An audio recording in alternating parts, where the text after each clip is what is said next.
Aunque te resulte difícil de creer, un día la potente voz del gran Julio Sosa, el varón del tango, se debilitó tanto que se convirtió en un débil y penoso susurro que no conseguía ni siquiera entonar media estrofa. ¿Te acordás, hermano? ¿Qué tiempos aquellos? Eran otros hombres, más hombres los nuestros. Fue en 1954 cuando Julio Sosa se desempeñaba como cantante de la orquesta de Francisco Rotundo. Los 50 fueron años de grandes éxitos para el cantor uruguayo. Con esta orquesta grabó 12 obras y realizó decenas de presentaciones. Si bien la carrera de solista de Julio Sosa arrancaría recién en los años 60, estos años fueron un periodo de intenso trabajo para el cantor de la voz seductora y masculina. Julio definía su estilo y conseguía hacerse de un lugar dentro del ambiente tanguero. Julio Sosa era un hombre que dejaba la vida en sus proyectos artísticos. Lo daba todo en cada grabación y en cada escenario. Pero esta sobreexigencia le terminó pasando factura a su garganta a la temprana edad de 28 años. Fue una noche de 1954 cuando sus cuerdas vocales le dijeron: hasta aquí llegaste, varón.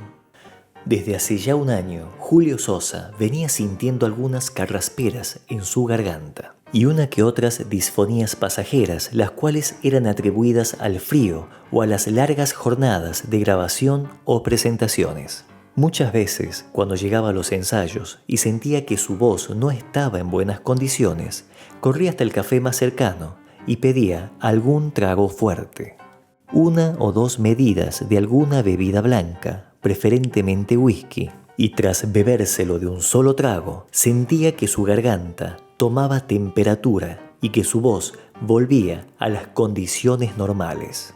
Y esto se volvió en una muy mala costumbre para el cantor, ya que él estaba convencido que el alcohol lo ayudaba. Julio solía decir: un buen trago de whisky me ayuda a componer el garguero. Además del consumo de alcohol, Julio era un gran fumador, lo que hoy está sumamente comprobado que es el peor vicio para todo profesional de la voz. Las semanas y los meses pasaban y estas carrasperas y disfonías se hacían aún más frecuentes, hasta que comenzó a sentir que su voz, aparte de opaca, se estaba poniendo débil. Y para complicar aún más la situación, su rango vocal, es decir, su amplitud de registro tonal, era cada vez más estrecha. Y le comenzó a costar alcanzar las notas graves como así también las más altas de los tangos que acostumbraba a cantar.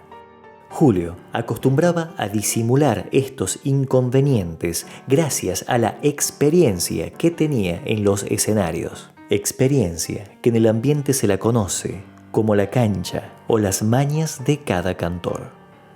Pero una noche de 1954, antes de un espectáculo junto a la orquesta de Rotundo, las cuerdas vocales del varón no quisieron arrancar en lo absoluto, sin importar los tragos de whisky que éste bebiera. La firme y potente voz del tanguero más macho y seductor de la época se había convertido en un hilo de aire disfónico que parecía más un susurro en vez de una voz cantada. El director de la orquesta, Francisco Rotundo, le dijo: quédate tranquilo, pibe, eso le pasa a todos los cantores. Tómate unos días y estarás como nuevo. Pero en lo más profundo de su ser, Julio sabía que esta situación no era así de simple. Cabe aclarar que Julio, pese a que era un excelente intérprete de tangos, desconocía totalmente la manera de cómo funcionaba su aparato fonador. Julio era un cantor que jamás había asistido a una clase de canto. Como ustedes sabrán, Julio fue un muchachito sumamente humilde de un pueblo uruguayo que había aprendido el oficio de cantor en los cafetines junto a otros cantores callejeros.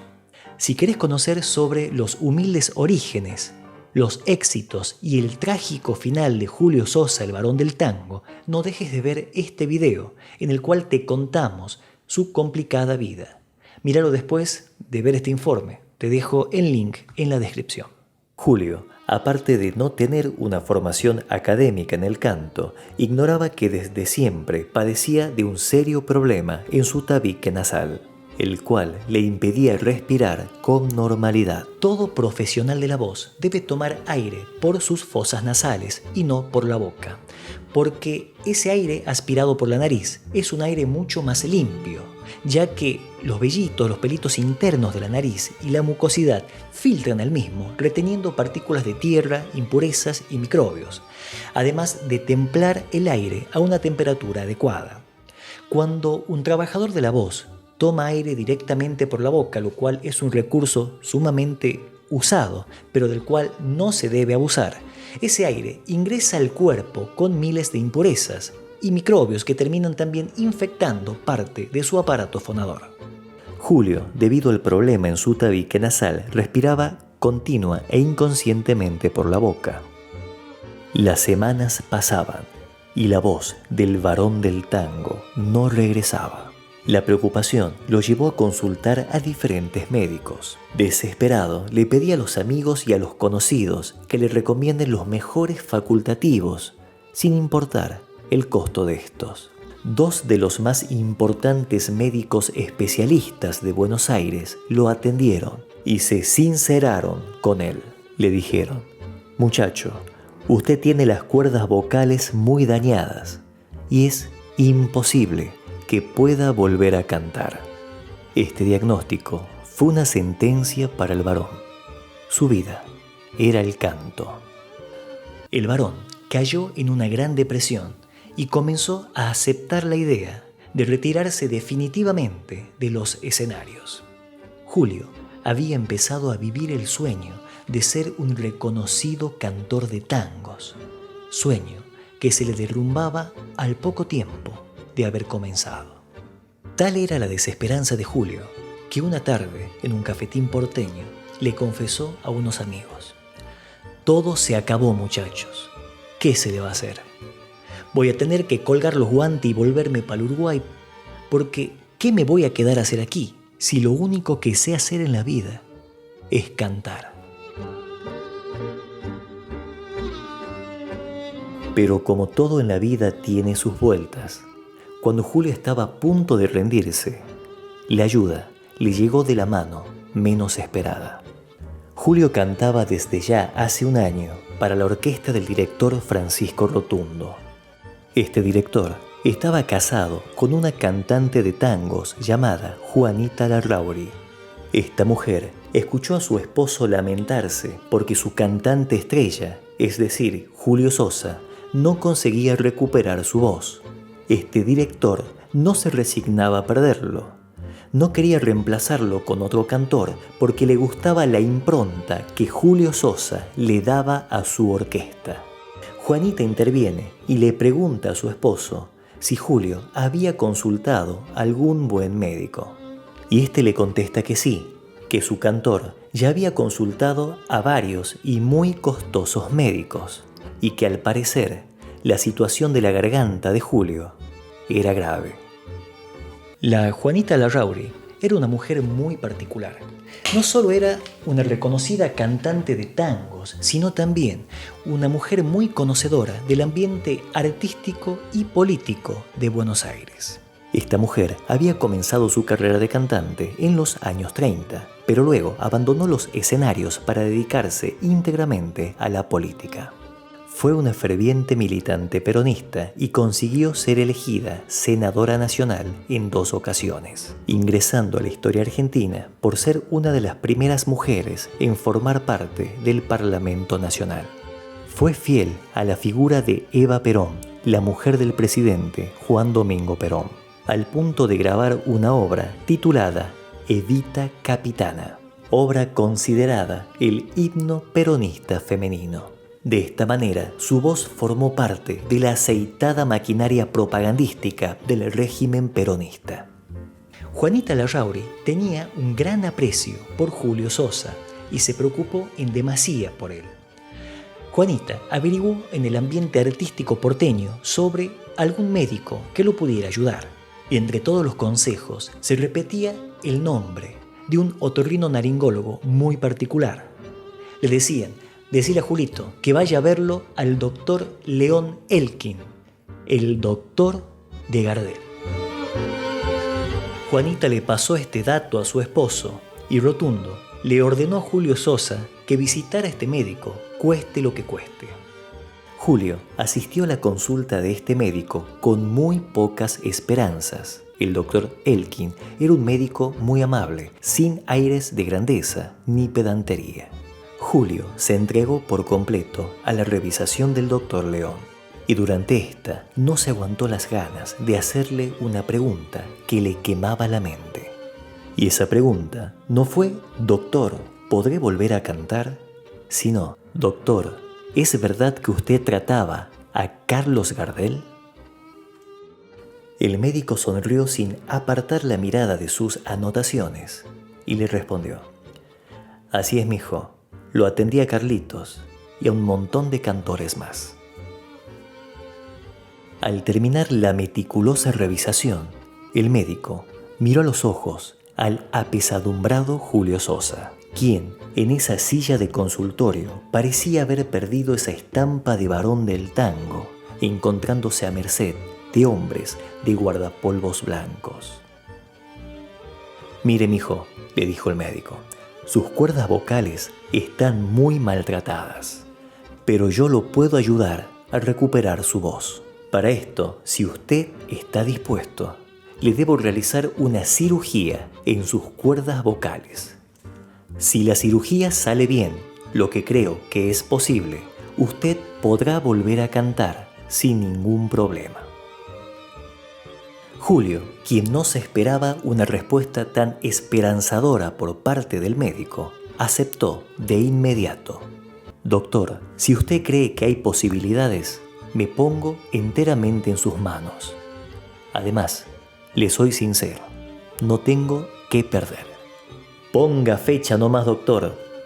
Además, ¿cómo le podría decir que no al médico de Carlos Gardel? A la semana, Julio Sosa ingresó al quirófano y allí el doctor Elkin corrigió el tabique desviado del varón y le extirpó varios pólipos de sus cuerdas vocales.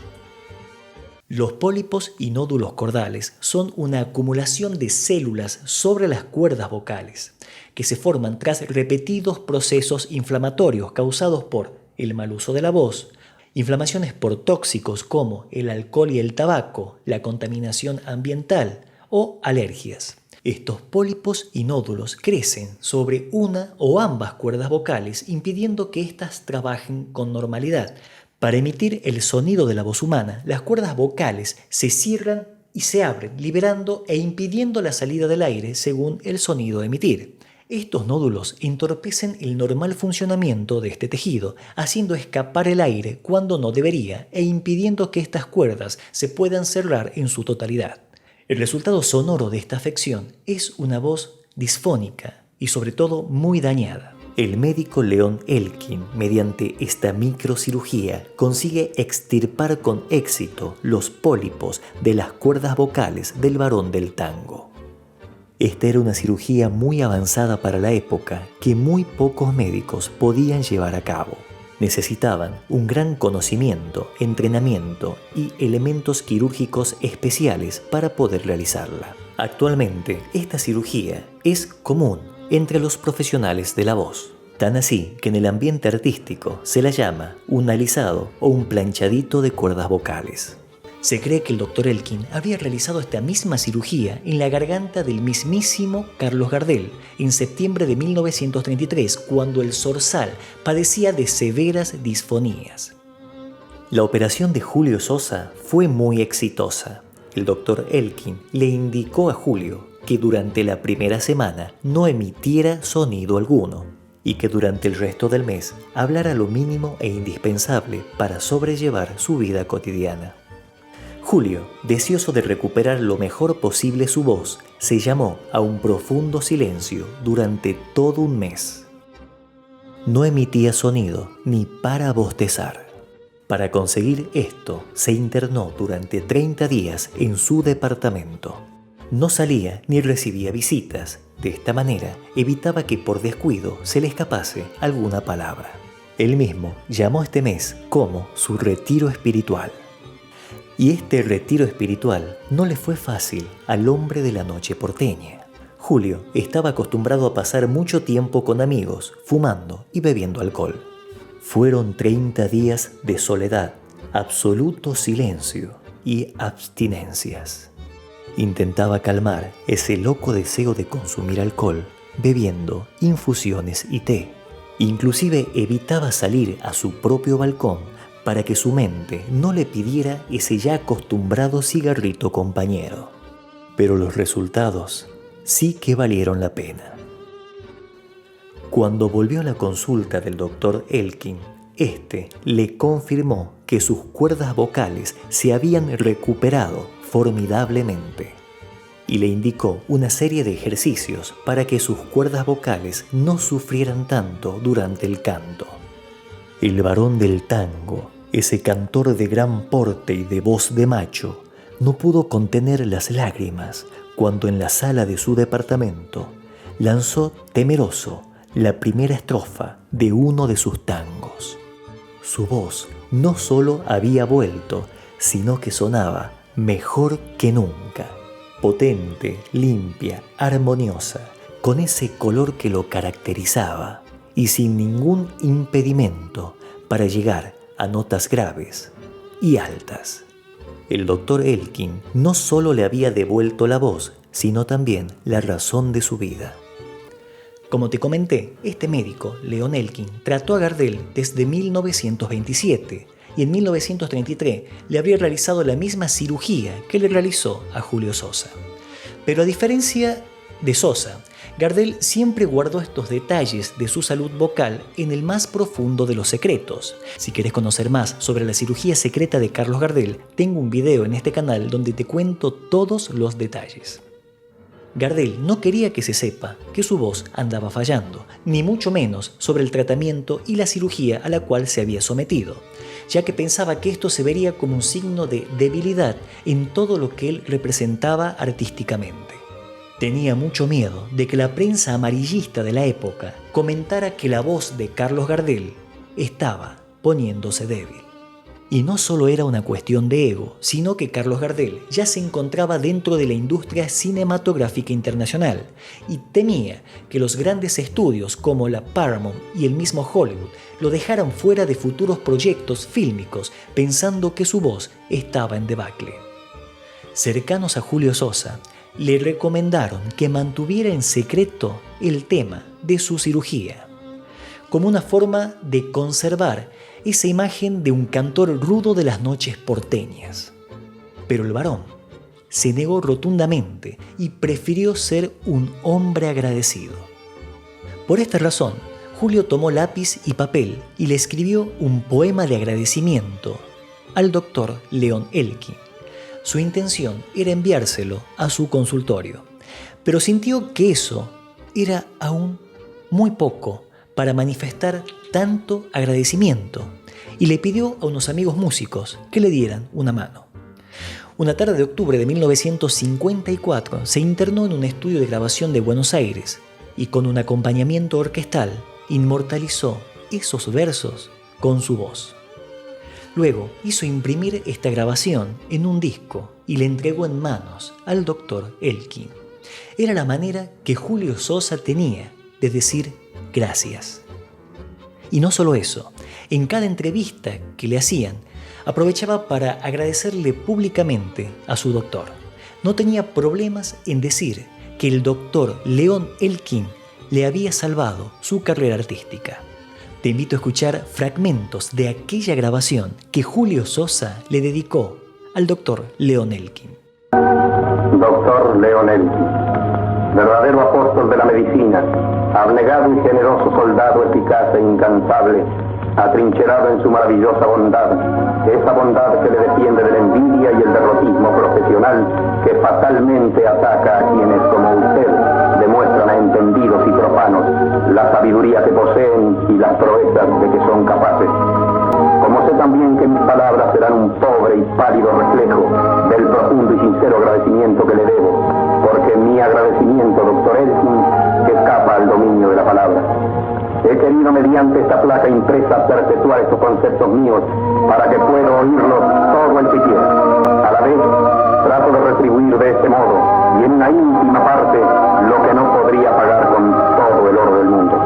Doctor Elkin, aquella inolvidable tarde que llegué a su consultorio, presa de una afonía que ponía en peligro mi carrera artística, lo hice asistido por la amarga convicción de que no volvería a cantar más. Tan infructuosos habían sido los tratamientos ordenados por 2 o 3 médicos muy conceptuados y cotizados en el ambiente artístico y cuyos nombres creo conveniente no mencionar. Usted me operó con su maravillosa técnica y un mes más tarde yo cantaba como nunca lo hice en mi vida. Por eso yo, Julio Sosa, un deudor más de su ciencia brillante y generosa, le digo ahora y siempre que mi vida será corta para repetir con la emoción de un hijo agradecido: Padre Elkin, que estás en la tierra. Gracias, doctor. Muchísimas gracias. Esta hermosa acción de Julito Sosa nos cuenta mucho de su forma de ser. Y nosotros, quienes amamos la obra del Barón del Tango, también tenemos que agradecerle al doctor León Elkin por permitirnos llegar a escuchar en la voz de Julio Sosa tangos fabulosos como Tarde, Nada, ¿Qué me van a hablar de amor?, Cambalache, el recitado de ¿Por qué canto así?, con la música de la comparsita. Eso, por Dios, es fabuloso. Si no lo escucharon, por favor, escúchelo. Se llama ¿Por qué canto así?, por Julio Sosa, con la música de la comparsita. Es precioso. Y bueno, y todas las obras que el Barón grabó a partir de 1955, gracias a la intervención de este médico.